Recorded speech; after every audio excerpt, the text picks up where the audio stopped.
Nathan, obviously, the biggest news to come out of Australia this summer was the tragic early death of Shane Warne. What was your reaction when you first heard it?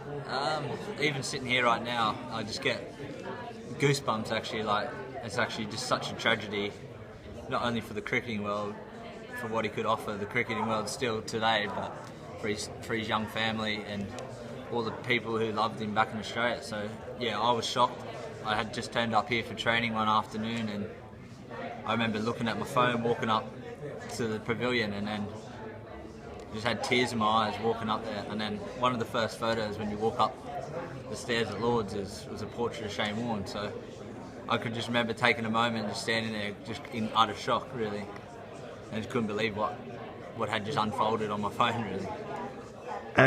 Your decision to become a cricketer and especially a leg spinner, was that influenced by Warne?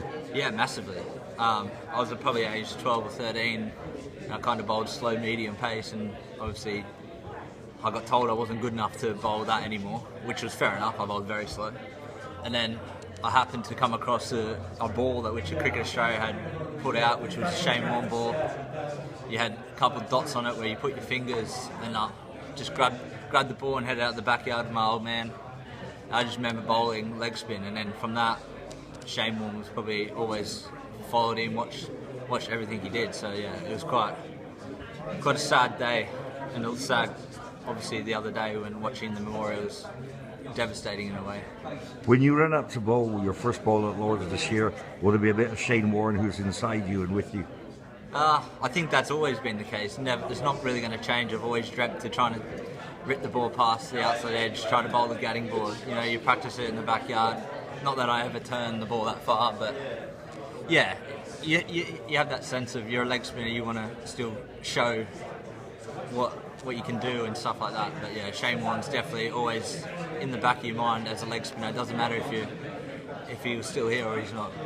Now, when you run into Mike Gatting in the corridor of the Lords, what will you call that delivery? Yeah, I don't know yet.